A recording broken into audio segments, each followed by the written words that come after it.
As a start, while I set this, would you mind just saying and spelling your name, please? Oh, sure. I always have to do that. Sarah Queener Plourde, Queener-Plourde. Those are my grandparents' names, my ancestors that actually came here. The Plourdes were from France and were colonizers in Quebec. Married mixed bloods, and so I carry that, both the Cree and the Iroquois. And then came out here in territorial times as colonizers from Red River Settlement and ended up in the Willamette Valley, where I was always raised. So that's where you grew up, and your parents grew up in that area also. When did the family go from east to west? That migration happened in 1841, Red River Settlement migration. It's not noted very much in history, which was really difficult for me to find and discover who I am and how my ancestors got here, because I didn't see us anywhere as mixed bloods. I couldn't identify. Right, you disappear into the records under the French names, right? Absolutely. We were identified as French-Canadian, but that's not the truth of the matter. Right. So how did you discover the truth of the matter? I took a personal endeavor to discover myself, and every free minute I had, I studied history.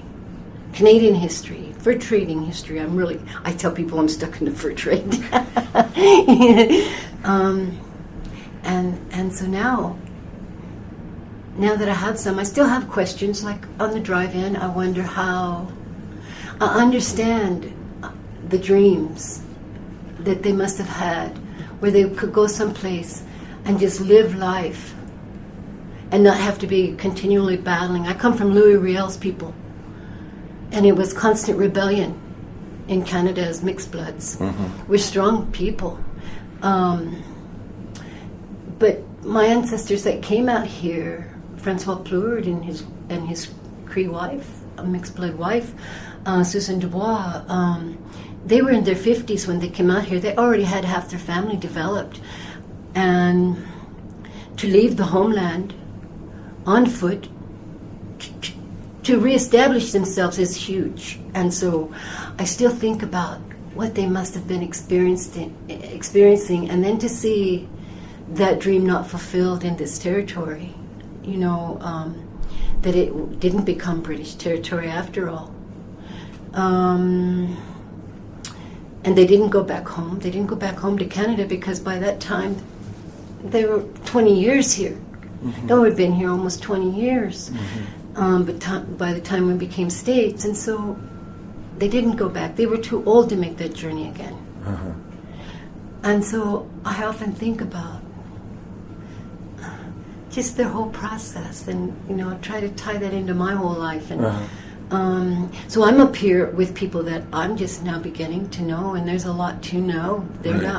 I have kinships with Colville, Yakima, Warm Springs, Grand Ronde, the Chinooks. I mean, I had those kinships just because my people came out during the fur trade, you see, and so my records can be found in every one of those tribes, and so I have that bond to the land and to those people.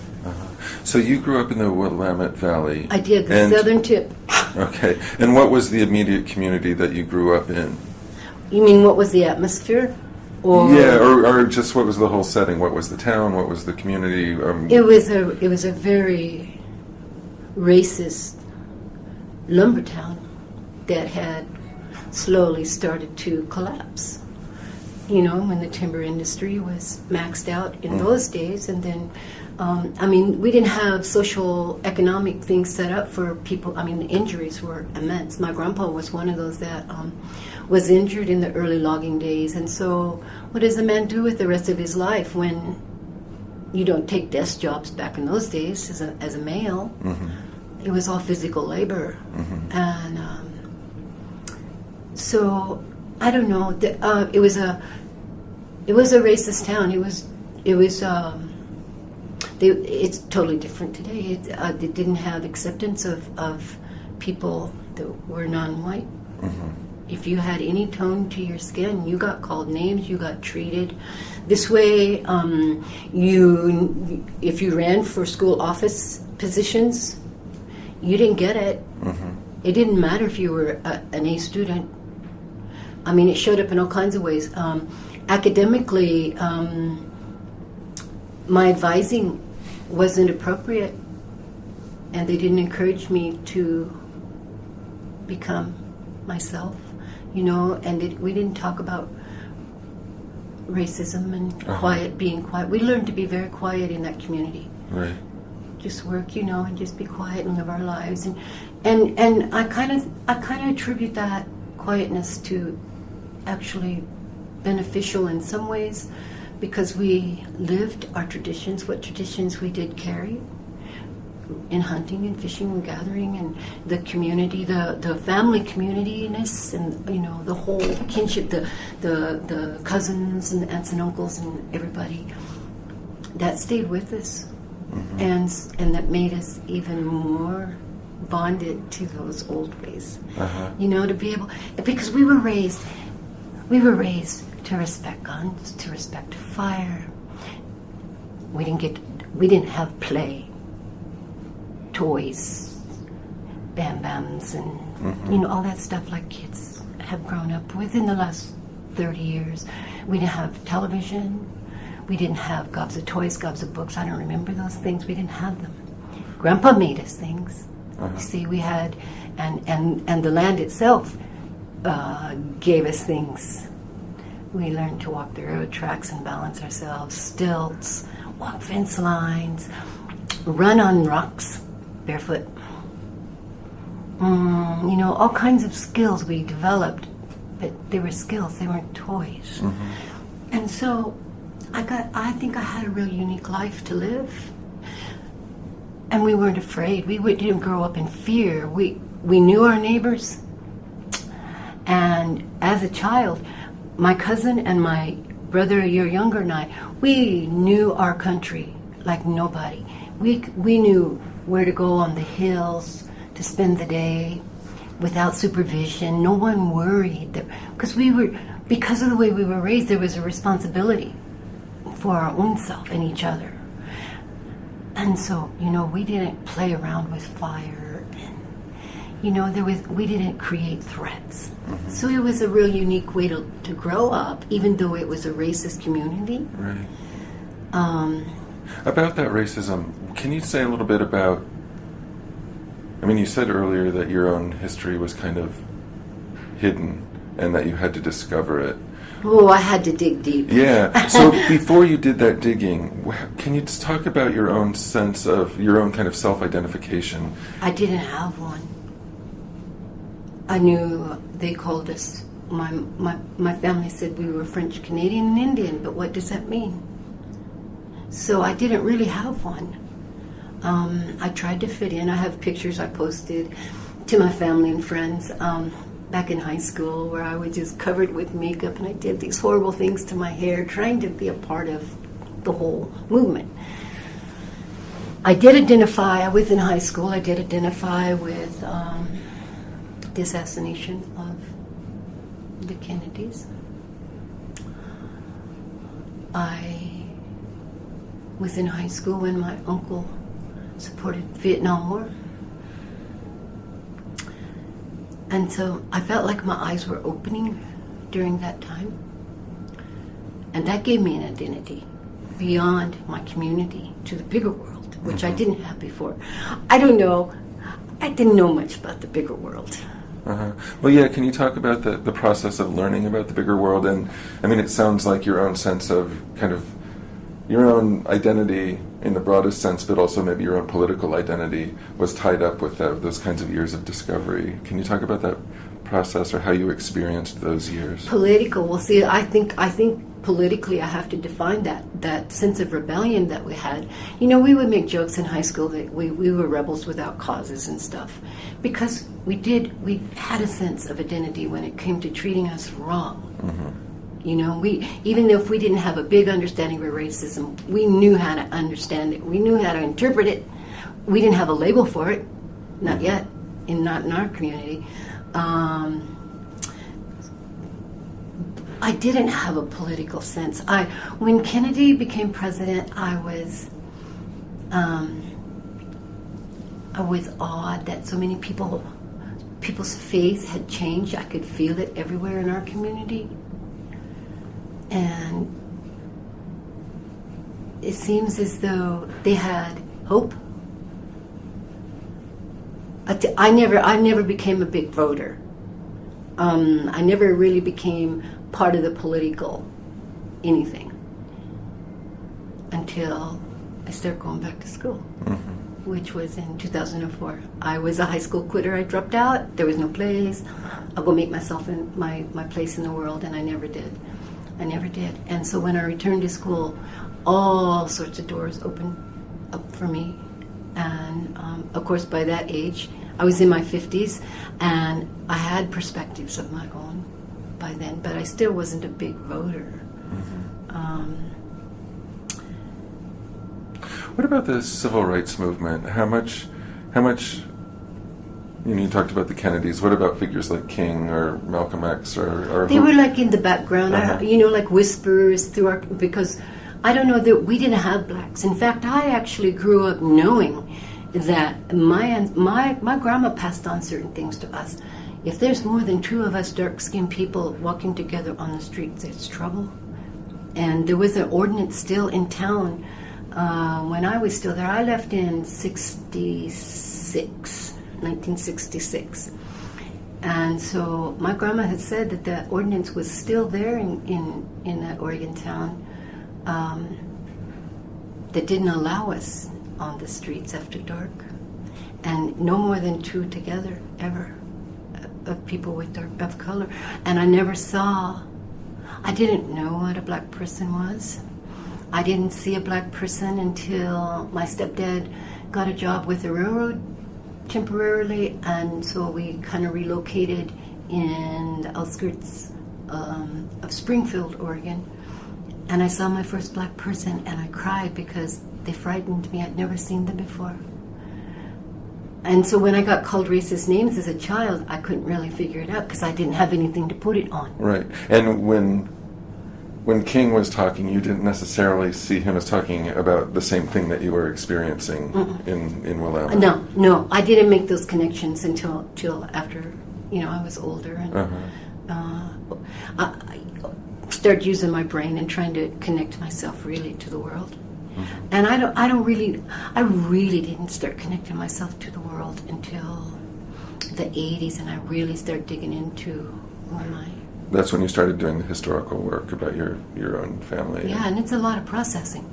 So it's a lot of processing. You have to comb through a lot of your history, not just the ancestors' history, but your own history. And so even today, I actually spent my first 2 years at Evergreen in the Tacoma campus, and it's predominantly a black community. It's the same Evergreen, but predominantly in the Hilltop area. So, and they gave me a lot of identity by accepting me, just accepting me, and that means so much. That doesn't have anything to do with your skin color.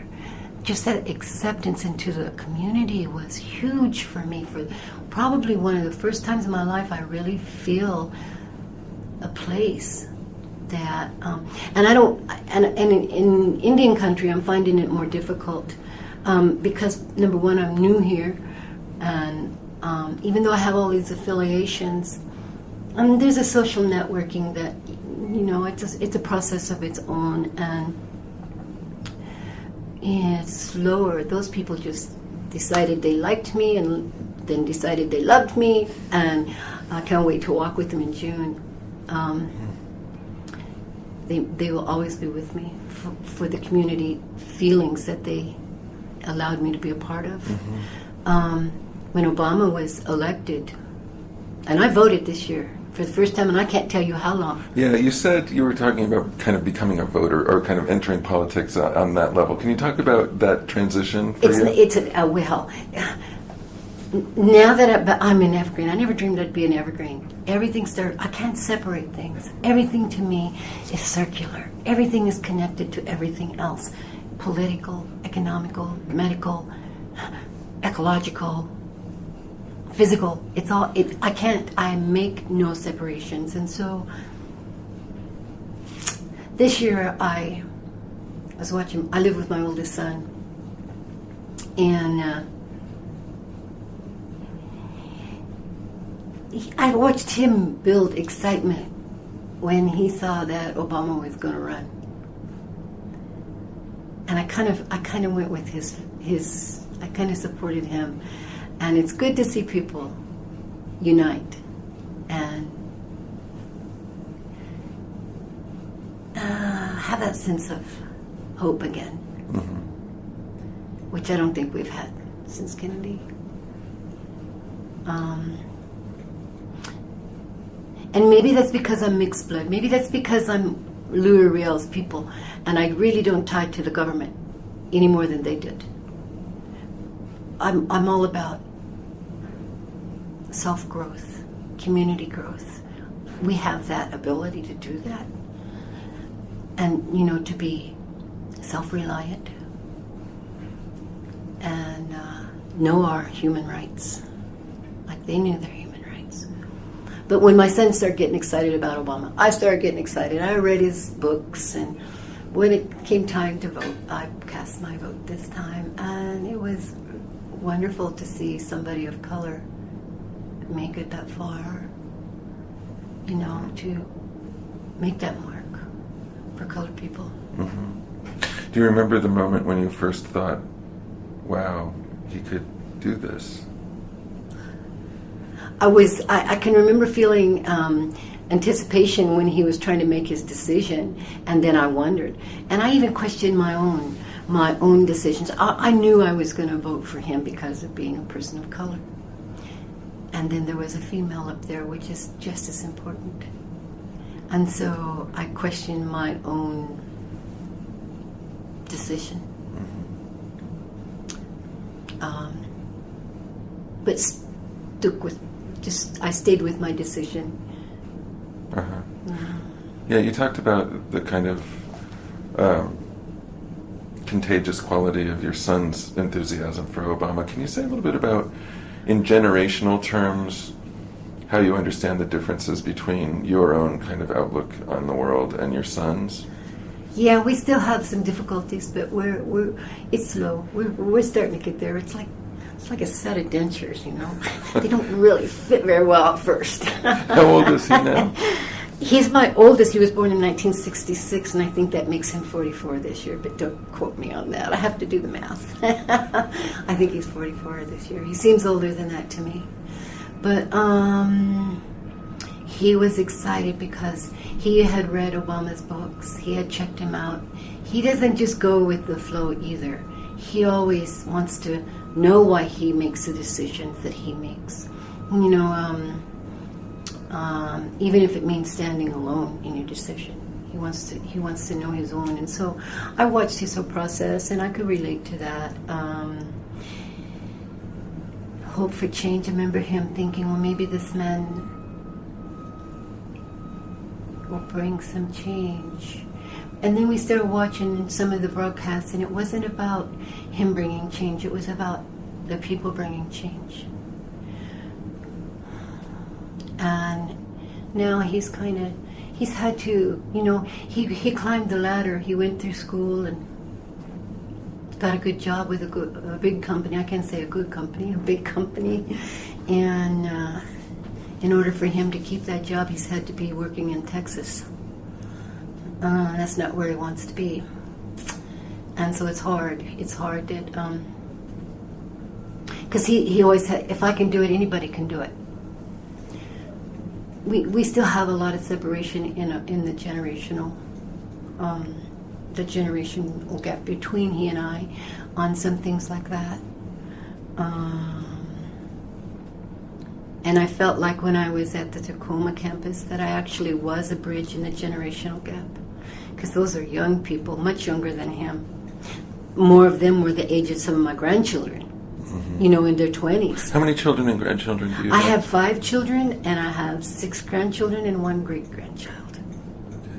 And where did you raise your family? You talked about leaving Willamette. And I did. Well, I didn't. I left Cottage Grove. Oh, Cottage Grove. Yeah. Married a Texan. Lived out there for a while and couldn't adapt. and so this has always been my home. But I raised my children in Eugene, and it was because of the diversity that I actually knew what I was doing, that I didn't have some things together in my life yet, but for sure I knew that they were going to learn about choices and acceptance, and they were going to have some doors open that I didn't have being in that small community. And in Eugene, Oregon at that time, they got it all. I think it was a really, really good choice. Now, this is what's ironic to me, is even though I made the transition from a country town, a rural area, to a city, and I carry country in my soul.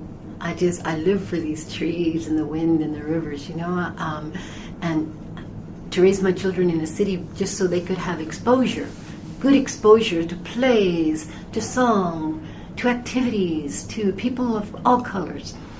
It was good, but most of them are very, very connected to the country like I am, and most of them choose the country over the city today, even though that, it was good for them. They've learned social things and got acceptance that I didn't have. So there was some progress made there by making that choice. What was that question? I don't know where we can go. I was just trying to kind of fill in the years between the time that you left Cottage Grove and, I mean, we've left kind of a gap in the narrative. I was just filling that in a little bit. But I'm curious now, I mean, you're a historian on several different levels, and I would love to hear you just reflect on this historical moment that we're in, I mean, which is, Obama and the opposition that he's meeting and the kind of economic crisis and just how you're seeing the world around you in 2010, kind of as a historian. Well, I carry it forward, and I don't ever want to lose what survival skills I have kept. And my goal is always to personally empower others, because that's what makes us strong as people. I think the system has been broken for such a long time that it's not repairable. That's my own personal opinion. I think Obama stands there with color and dignity as a family man that we've connected to, and so for the first time in a long time, we're connecting to a president in a system that most people now see as corrupt. We connect on personal levels, and so that in itself gives us strength. And so my goal is still to personally empower people, because I think we're going to need those. I was just reading in the newspaper, New York Times, where some people have temporarily gotten some bailout and they still can keep their home, but they've lost their 3-figure income jobs. So what do they have? What's going to happen? I think hard times are coming. I think it's going to keep getting harder for us down here of lower income, and so we have to learn what it means all over again to be community. It seems like because of income, we've gone out this way, but now it's bringing us back down here again. And even on this campus, belonging here and going to functions at the House of Welcome, the Longhouse over here on campus, that sense of community is there, and taking it out on campus, taking it into our community, not as really a person of color, but just that sense of community that we seem to have gotten so far away from. And so I don't know if I'm going in the direction you want with the conversation, but I do think that so we have this huge generational gap, and I feel like I'm a bridge. I think I'm all about a bridge. I'm in the middle. I've always been in the middle. didn't know what that meant in my early days, but I'm more comfortable with that now. You know, a lot of my family, a lot of my ancestors were interpreters in those fur trade days. That was a bridge in communication and growth. But so I'm still there with that, and that's why I'm back in school, because I really feel like I'm still that interpreter for my family and for the world, our community. I'm going to write my history. If I don't, nobody will. There's a few historians in Oregon who are starting to come forth with stuff, but they're outsiders. They aren't the blood, and I can write it better from what I've learned and coming up through my family than they can.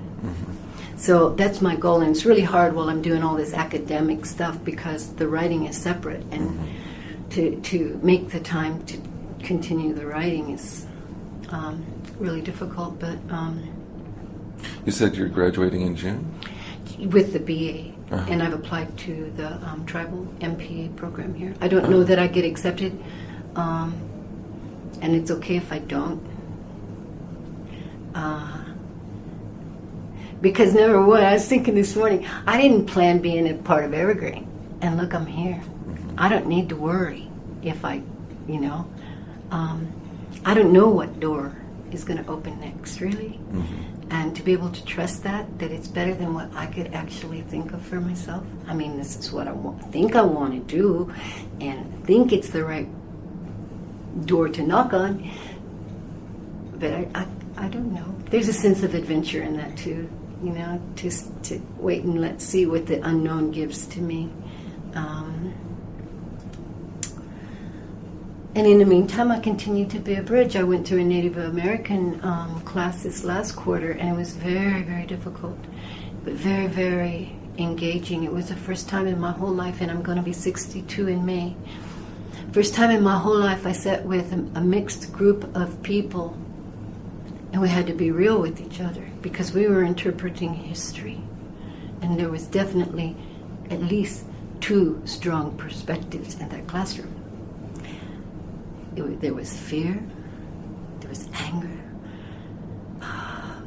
there was curiosity, there was every human emotion you can list was there and present during those 10 weeks.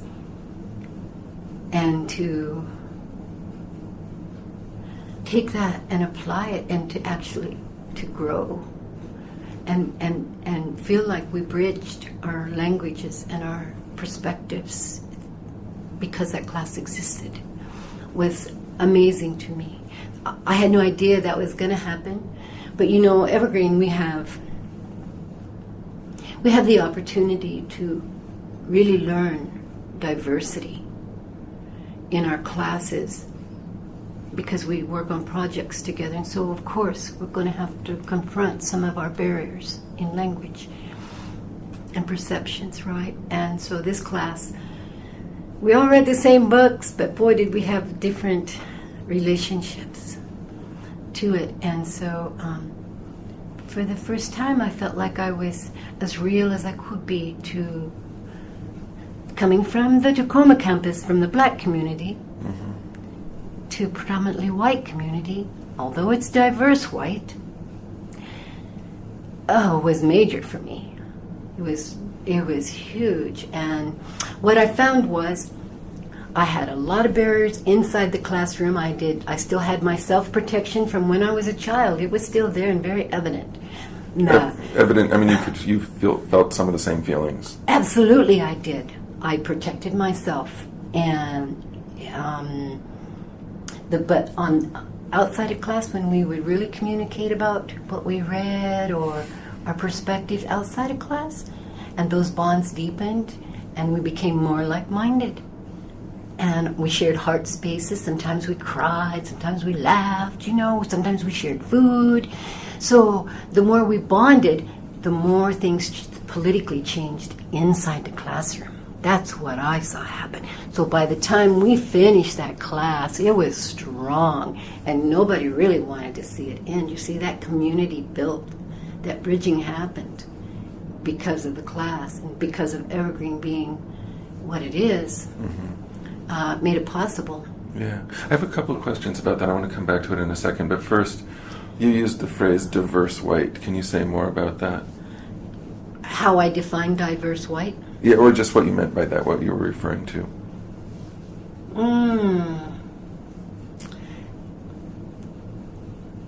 Well, here on Olympia campus, when I'm saying diverse white, you can be, seems to be the freedom to be whatever you are, whoever you are. You know, I see some young people with dreadlocks. I see a lot of people on rollerblades or skateboards.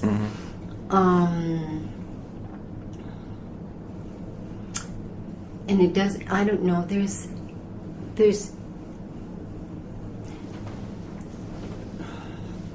relationships. We have relationships with our professors, so I don't know, there's just a sense of your personal self within the white community here that, oh gosh, I've never really thought about it yet. I do have in my mind a couple of young people that I know from Oregon that I'm hoping they'll come up here and go to school because they're very intelligent people, but they're not they're not mainstream. They're thinkers. They're abstract thinkers. They make connections that don't always fit the norm of thinking pattern. So I'm thinking they would really, really like this campus. And they're white people. But I love them. It doesn't matter to me that they're white people. So I like that here. I like the fact that you can be bizarre, you can be unique, you can be quiet, you can be loud. I don't know. There's room for everybody here on this campus. And this morning, there was a group waiting for their bus to load. Then they were going to the conference over in Yakima, the conference, Students of Color conference, and they were all excited about that. And I gave them a blessing when I went by and talked to them for a minute. But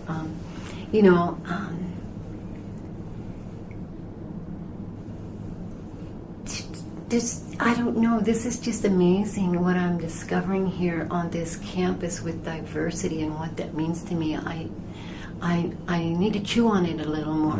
I'm doing a real unique independent learning contract this quarter since I'm waiting to hear if I get into the program. I finished my requirements last quarter. So this is like an extra quarter for you, kind of. Yeah, most of last quarter also was extra. So I designed an independent learning contract called Native Science Spiritual Ecology. Seems how I can't separate anything like that. Everything comes under that umbrella. Everything's in that circle. And it's going really well. I'm reading lots of books. I'm meeting lots of the people that I never knew. This is amazing. I never knew I would meet those people. And I've met them here on campus. I'm meeting you. I'll probably read your books. I'll probably do something with that. But I use the books already in my independent learning contract. And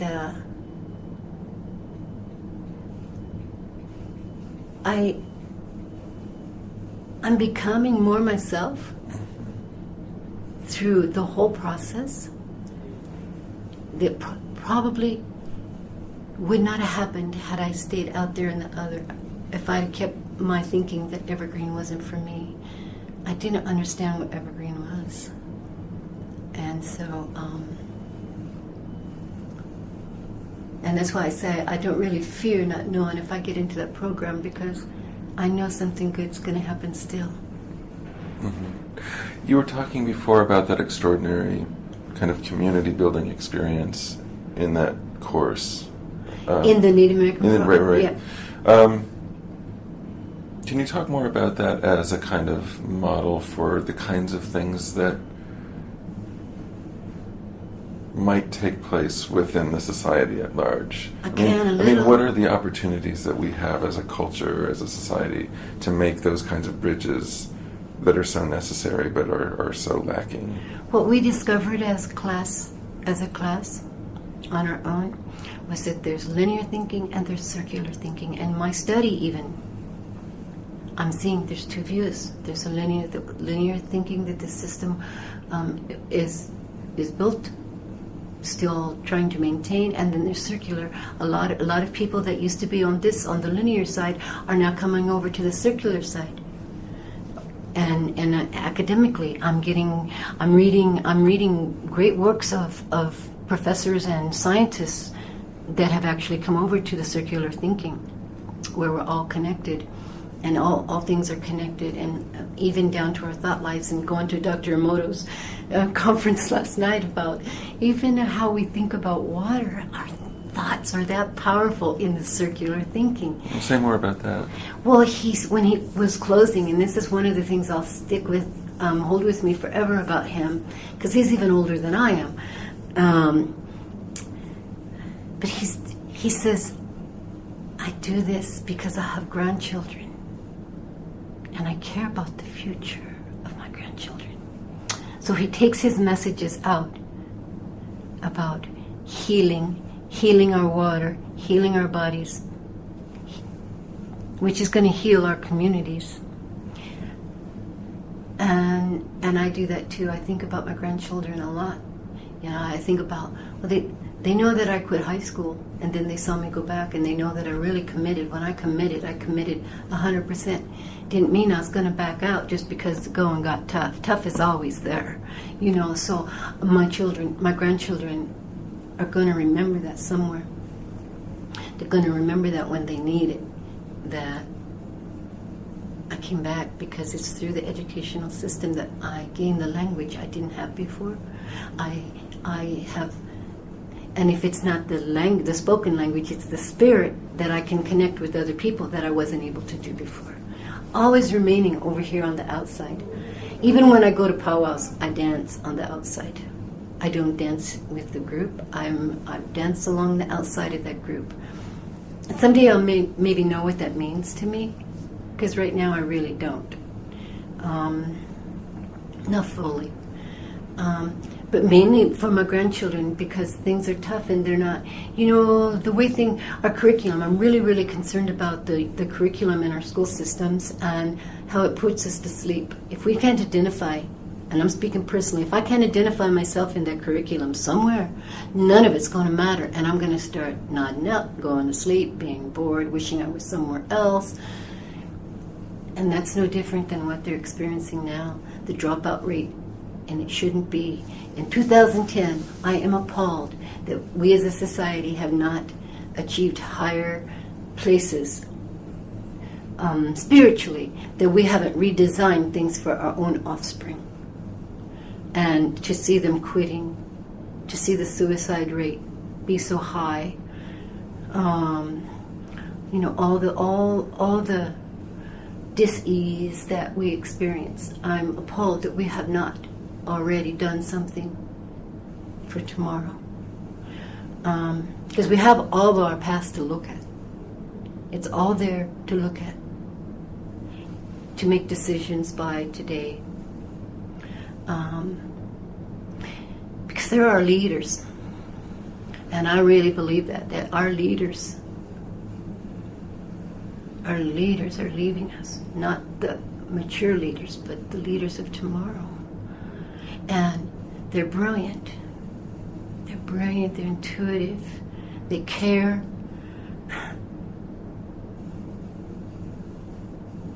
So I'm really concerned about the curriculum in the whole school program, not just for Native students. That's where I hang my hope is. That's why I want to get into the tribal MPA program, because I really care about curriculum, and that I want to support that movement, because I know it's going to happen. We want it to happen, so it's going to happen. We'll make it happen. Can you talk about that quality in you that just came out? What? There's a kind of faith or optimism or a very powerful sense of the possible. even amid, I mean, you've said some harsh things. You've said the system is broken. You've said hard times are coming. You've said you have a very realistic outlook, I would say. Nonetheless, there's this really powerful current of optimism, might not be quite the right word, but there's a kind of a faith in the good. In humanity? In you, yeah. Well, or in the kind of the future, maybe. But I just wonder if you could talk about where that comes from in you, or how you understand that your own quality in that way. I was always communal-minded and didn't know it. When I was in high school, well, even before then. So when I went to school, I couldn't wear pants. It was still dictated. I dressed a certain way, and I had to wear either a skirt and a blouse or a dress. So that closed a lot of doors because I was female. It closed a lot of doors. It didn't open doors. It closed them. And I remember the day that I didn't have competition. Everybody needs a certain level of competition to be better, right? To be stronger. We all become stronger because of the right kind of competition. And I think I was like in the 3rd or 4th grade, and they got together and tried to get me to fall on hot peppers, jump roping, and they couldn't. They did it backdoors, and they still couldn't. And it wasn't any fun anymore. There was no place for me to get that sense of competitiveness. And I remember walking over to the baseball field, and they were all boys, they were all male. And I stood in line, and I was going to be a part of that team. Because my uncles taught me how to play ball. They needed me, so they taught me how to play ball with them out in the field. It wasn't on a nice, smooth playing field. It was out in the field, natural, rough. And so I remember walking over there, and they didn't want me on their team. Of course they didn't. I expected they didn't. And then they tried to tell me they were going to put me out in outfield, and I said, no, I play shortstop. That's where I've always played. That's where I always will play. And I was going to turn and walk away. If they didn't give me my position, I wasn't playing final. And so I got it. Ooh, it was great. They were even better than playing with my uncles, because my uncles could hit flies out there. I couldn't catch those flies yet. I wasn't good enough to catch those flies. I sure could play shortstop. And so all these younger people, they hit a lot of low ground balls, right? So I don't want to lose my focus here. So I've always had this community sense. Even though I didn't feel like I belonged to it, inside I knew I always was about groups. Even then. And then it got harder. The older I got, the more difficult it became for me to identify group. The group thing. In high school, I loved track and field because, again, it was a group thing. We all had to give our 100%, and so I really liked track and field in high school. And then I didn't have, until I started picking up and saying, who am I? Who am I? And digging into my history and tracing those trails back to Eastern Canada. I didn't really have a sense, and then that's when I started, I understand why we did what we did. It took that personal history of my ancestors to help me to identify why I did what I did, why I thought the way I did. Why did I enjoy 2 weeks out on the river when there were no other people, just our family and nature? How come I could enjoy that so much? I know why now. I know why. On their way out here, they probably stopped in Pembia and had their last buffalo hunt because of that same thing, the relationship to nature and to the kinship bond to the people there on the border. Because that was part of their yearly trek from Red River to Pembia. That was part of their life every year. And so, that's how I got that sense of community. Mm-hmm. Was really, I had it. I think I was born with it and didn't know it, and then saw it, tried to develop, really see it trying to develop now on campus. This independent learning contract forces me to come back onto campus because I don't do well all by myself. That's how strong I am about community, and being a part of that circular movement and supporting each other in different ways that we can. So it causes me to take the time to drive an hour to come and see you. You know, to drive and not get home till 10:30 last night after seeing Dr. Emoto, being a part of that community thing. Yeah, I could have moaned and groaned and said, oh, it's late, oh, yeah. You know, I could have done that, but no, community is that important to me that I make the effort. And that's where the power comes from, is community. Yes. Yes. You identified yourself early on as, it was one of the very first things you said, I'm from Louis Riel's people. Say more about kind of discovering that and what that means to you, or what that meant to you, kind of as you were digging into the history. There's a Cree word, Otipimiswak. I'll spell it for you on paper. I can write it more than I can spell it, if that makes any sense. I have a lot of memory in my hands. Always have. And it can be interpreted many ways. It means a people no one owns, a people no one can own, a people who own themselves. You see, there's variations of meanings, and they all are true. Louis Riel was hung for human rights of mixed blood people at a very young age. And he believed in the seventh generation concept that his people would sleep for 100 years, but they would rise.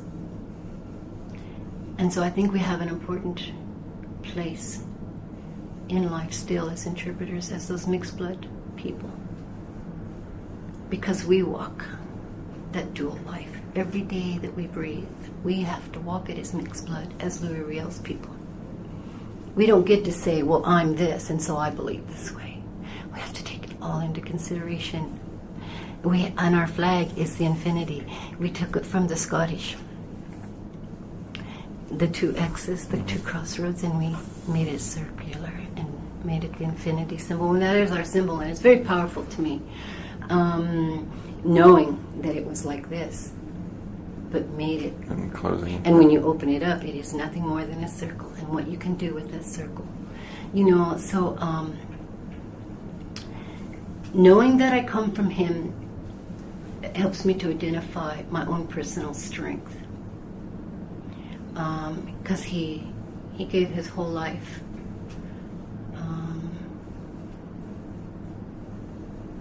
defending mixed blood people. Canada tried to say that mixed blood people didn't deserve any rights. First Nations people did, maybe, but not mixed blood people.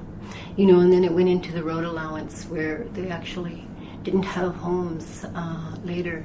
They actually got a piece of paper, they called it script. And then we're homeless. Thousands of mixed blood people were homeless during that time after he was hung. And but we were survivors already. We come from survivors. We came from people of the land. We came from people of the river. We come from people of the buffalo.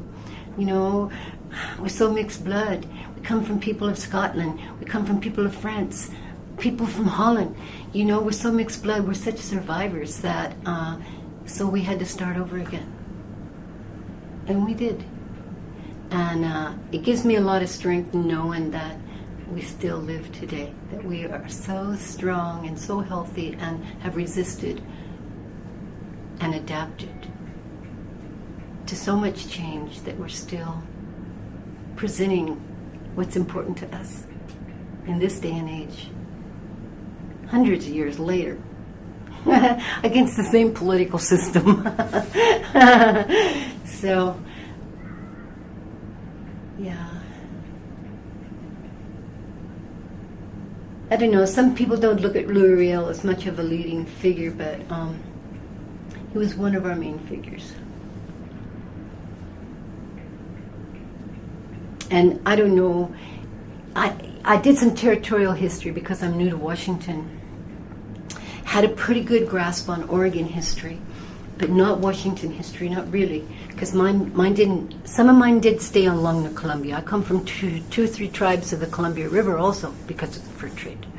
So I have those connections I told you about. But actually, to think about the territorial times was really enlightening to me in discovering that the mixed blood people were actually considered just as much a threat to Governor Stevens as were the native tribes on human right treatment. Because that's what it was. They didn't call it that, but that's what it was. And so because the mixed bloods were still interpreting that, of course, they influenced the native people, and our mixed blood people were interpreters, and so they would pick up on languages really easily, and they had that bond with the native people out here that was really different than what the Americans had, and of course, they would want them out of the picture because of the influence they were making. And that comes into play about being Louis Riel's people, building those relationships. It was all about relationships, even then, in the mid-1800s. Building relationships. You were talking about the curriculum for kids. Mm-hmm.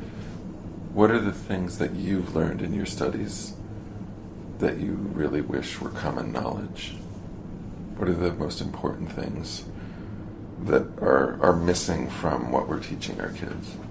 I don't know if I can respond to that directly because I'm just starting my in-depth research on the issue and really looking at what the curriculum is, and I have to have time to reflect, and really takes a lot of time to think about things. But I went and visited the Chief Leshai School, and I learned about the state of Washington has this competition called Knowledge Bowls. So because of the person I'm connected with, I asked to see some of the sample questions. Why aren't we participating? And Native and Indian people, they like to compete. You see us out on the dance floor, especially the males. There's a lot of that right kind of competition that helps you to be a stronger person. But nobody's wanting to participate. And so I looked at those and I thought, oh, no wonder. This is the same stuff that's coming through. It's been coming through the educational system all along. It's what puts everybody to sleep. Has nothing to do with the person or the environment or the connection to the land or the resources or the community. It's just a bunch of data pieces scattered, and it's like, well, of course, why would I want to answer that? Because I don't even care about it. Why is that even in here? So I sent an email and said, okay, I see what the curriculum is. So, and I looked like Eastern Canada. Actually, I looked at a program that was developed in a native school back in the 80s. And started being developed in 85, got funding in the late 80s.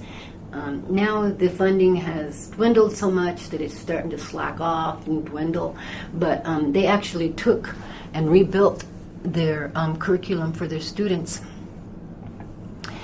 and it all developed from the Tree of Life, the Iroquois Tree of Life. Everything, math, science, social studies, everything came up through that Tree of Life teaching. And then I've talked to one of the people who was fundamental in developing that curriculum. I've talked with her in an email, and I said, and in those early days, was there evidence of those children going further in education because the curriculum changed for them? And she said, definitely, yeah, there was. Their kids were going on to college, where before they were not even making it through high school, because it didn't make any sense to those native people. And so there it did work. But now we see the effects of it to a lot of mainstream society, that there's just as many people in mainstream society that are disconnected from the planet, that the curriculum isn't meeting their needs. We don't talk about the future in that curriculum, for one thing. Lots about the past, but the past doesn't make sense if there's no future to look forward to, and your place in it is in the middle. So, I mean, I think it's starting to happen. I heard about a lady that is a teacher, and she's got an ecological roadshow that she takes to children in the schools, all on her own. Entrepreneurship, designed it herself, had faith in what it was presenting to these children on ecology, and takes it to them because they don't have time to deal with it anymore. The curriculum now is losing a lot. It seems like it's losing a lot of the main things that are really, really important. Social studies, for one. They don't get much social studies training or learning anymore. There's a lot of places where they're going to, because of the testing, no child left behind thing came in, and it's time to rearrange and rewrite the curriculum for these children. So it's things like that, and for me personally, everywhere I go now is my backyard. Everywhere I go is my classroom. I don't care where I'm at. I have one moment, and it is now. And I never know what's going to get shared, nor with whom. But that's the way I see it. It's my classroom. And everybody, we're all students for each other. And I don't know. Evergreen's given me a lot of hope, because there's other people that really cared. At that conference last night, that workshop last night, there was a real strong sense of community there, singing, in a sense that people believed a lot in the same way about the ecology, and I was sitting on that. I sat in the night before I came in, and I sat in on the conference. There was a teleconference, first webcam, down in Bolivia. It's a people's conference on climate change and healing Mother Earth, and they're saying down there, these natives of South America are saying, it's either capitalism or Mother Earth. We're making a choice. That's really what they're laying on the table, and it's huge. And so I got to be a part of that, and I'm sitting there, and and there's New York, Chicago, Boston, Olympia, and then them down there. And it was in the beginning stages. I mean, that's a lot. It's really connecting us in the world. We could see each other, we could hear each other somewhat. But to think it really is happening, that technology has gotten to such a good place where we're connecting. That's a lot of distance to be able to bring us together on the same issue. It's the very same issue. Their concerns are the same down there as what we have up here. The condition of our environment. Because we're interdependent. If we want to survive, it all has to survive. And so it was pretty amazing just to sit there and be a part of all that global movement of caring people. Yeah. Well, is there anything you feel that we haven't talked about that we should have talked about? Or that you wished we talked about?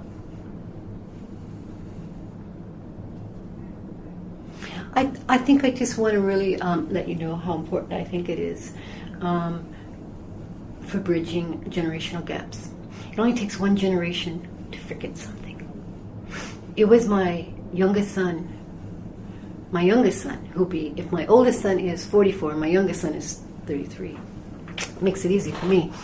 But when he first entered school, by that time, I was picking my kids' teachers.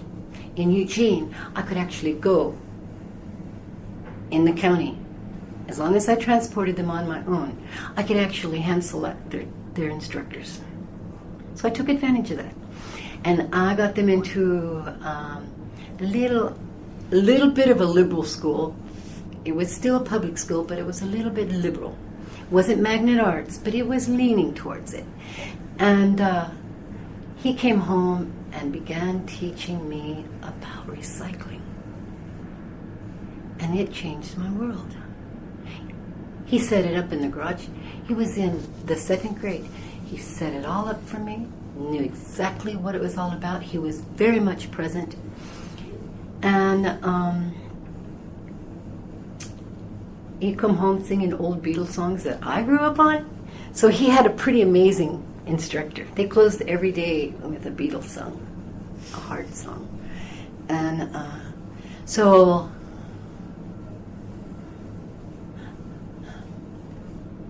for us to move as a community, I feel we have to be bridges between the generations in order to share the knowledge and the intelligence that we both carry. All of us carry it, but to bridge it,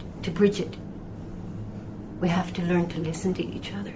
It's not about how important I think my ways are or what I've learned. It's how we can be community. I can't stress that enough. That's what, to me, being a bridge is. And it takes all of us, it takes all of our colors and all of our experiences to do that. Because I do. Somebody last quarter actually said, well, you're pretty, who is the author who wrote 1949? Orwell. Oh, 1984. In 1984, he said, you're pretty Orwellian in your theory, in your thinking. And I go, yeah, I suppose sometimes I am. But that's a survival. It's not so much that I think about doom and gloom, because I don't.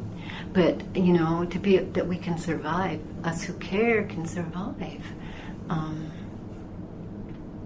And we have all those opportunities to bridge those gaps now in order, you know, to empower each other. So, gosh, this has been awesome. Thank you so much. It's going to help me write my memoir. There you